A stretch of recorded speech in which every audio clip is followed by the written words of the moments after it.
Bismillahirrahmanirrahim. Assalamu alaikum. Hopefully you all are fine. Today we will discuss about the topic sentence.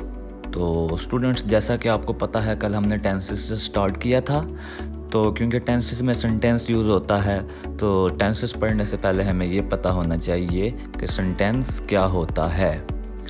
अच्छा, तो students आप सबको पता होगा टोटल 26 अल्फ़ाबेट्स होते हैं, जिसमें ABCD से लेके टोटल Z तक सारे लेटर आ जाते हैं। ठीक है जी। तो जब अल्फ़ाबेट्स दो या दो से ज़्यादा अल्फ़ाबेट्स मिलते हैं तो वो एक वर्ड बनाते हैं। ठीक है जी। और वर्ड ऐसा बनाते हैं जिसका कोई ना कोई मतलब बनता हो। और जब दो या दो से ज़्यादा वर्ड मिलते हैं तो वो एक सेंटेंस बना लेते हैं और ऐसा सेंटेंस बनाते हैं जिसका कोई ना कोई मतलब हो। तो सेंटेंस की क्या डेफिनेशन होगी? द कंपाउंड ऑफ टू और more than two words, it's called sentence. अच्छा, तो स्टूडेंट्स, ये तो आपको पता चल गया सेंटेंस क्या होता है, कैसे बनता है। मगर सेंटेंस को लिखने का एक अपना तरीका होता है, इसके कुछ रूल्स होते हैं जो आपको मस्ट फॉलो करने पड़ते हैं।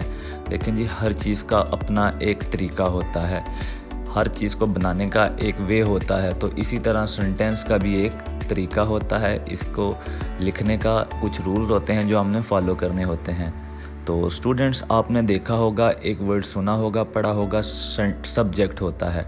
ठीक है जी। एक चीज़ होती है वर्ब, उसके बाद एक चीज़ होती है ऑब्जेक्ट। तो सबसे पहले आपको पता होना चाहिए कि सब्जेक्ट क्या होता है, वर्ब क्या होता है और ऑब्जेक्ट क्या होता है। तो अगर हम सब्जेक्ट की बात करें तो ऐसा कोई भी पर्सन या कोई भी चीज़, उसमें एनिमल्स भी आ सकते हैं, जो काम कर रहा होता है वो क्या होगा जी? सब्जेक्ट होगा। इसी तरह जो काम हो रहा होता है वो वर्ब होता है, और जिस चीज़ के ऊपर काम हो रहा होता है वो क्या होता है जी? ऑब्जेक्ट होता है। मिसाल के तौर पे अली फूल तोड़ता है, एक एग्जांपल आप ले लें, अली फूल तोड़ता है। अब देखें जी, इसमें सब्जेक्ट क्या होगा? काम कौन कर रहा है? फूल तोड़ रहा है। कौन तोड़ रहा है? अली तोड़ रहा है। तो अली इसमें क्या हो जाएगा जी? सब्जेक्ट हो जाएगा। देखें जी, नीचे भी लिखा हुआ है कि सब्जेक्ट जो होता है काम करने वाला, उसे क्या कहते हैं? सब्जेक्ट कहते हैं। इसी तरह अब देखें जी, अली तो आपको पता चल गया सब्जेक्ट है, वो आपने लिख लिया। अब देखें, फूल तोड़ता है।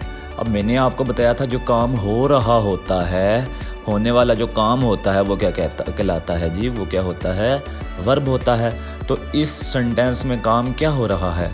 फूल को तोड़ा जा रहा है। तो तोड़ना क्या है? कोई काम है, तो तोड़ना क्या होगा जी? वर्ब होगा। इसी तरह देखें जी, अली फूल तोड़ता है। देखें जी, अली का पता चल गया सब्जेक्ट था, तोड़ने का पता चल गया वर्ब था। अब देखें पीछे रह क्या चीज़ जाती है? जिस चीज़ के ऊपर काम हो रहा होता है। देखें जी, क्या टूट रहा है? फूल टूट रहा है। तो इस सेंटेंस में फूल है जो, वो क्या हो जाएगा? ऑब्जेक्ट हो जाएगा। जिस चीज़ पे काम हो रहा हो वो क्या होता है? ऑब्जेक्ट होता है। अच्छा, तो आपके लिए स्टूडेंट्स मैंने एक और एग्जांपल लिखी है, मैं गाड़ी चलाता हूँ। अब देखें जी, जैसा कि मैंने आपको बताया था कि सेंटेंस को लिखने का रूल जो होता है वो ये होता है, subject plus verb plus object. ठीक है जी। अब देखें, सब्जेक्ट को सबसे पहले लिखते हैं।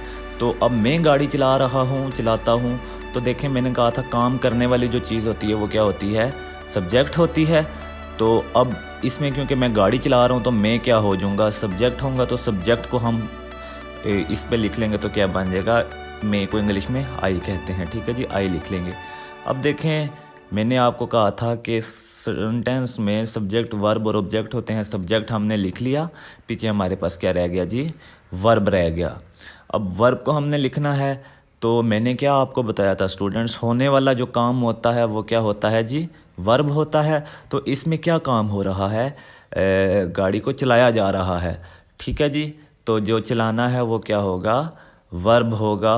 तो वर्ब को हम वर्ब की जगह पे लिख लेंगे तो क्या बन जाएगा? ड्राइव बन जाएगा। इसी तरह स्टूडेंट्स, एक चीज़ ऑब्जेक्ट हमारे पास रह गई। मैंने आपको बताया था जिस चीज़ पे काम हो रहा होता है वो क्या होता है जी? ऑब्जेक्ट होता है। तो देखें जी, यहाँ पे मैं तो सब्जेक्ट हो गया, चलाना वर्ब हो गया, और पीछे रह क्या गया? गाड़ी, क्योंकि मैं गाड़ी चला रहा था। तो गाड़ी पे काम हो रहा है तो गाड़ी क्या हो जाएगा, ऑब्जेक्ट हो जाएगा। तो इसको क्या कर लेंगे जी, ऑब्जेक्ट की जगह पे लिख लेंगे।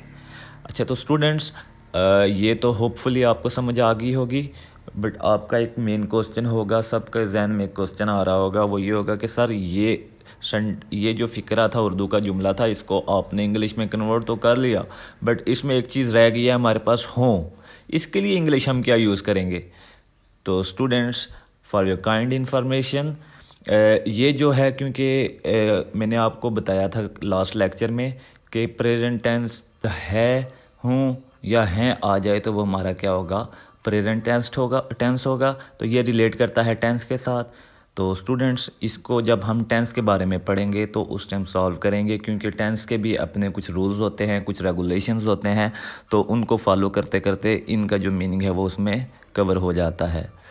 तो होपफुली स्टूडेंट्स आपको समझ आई होगी। अगर किसी का कोई क्वेश्चन हो तो आप कमेंट बॉक्स में पूछ सकते हैं।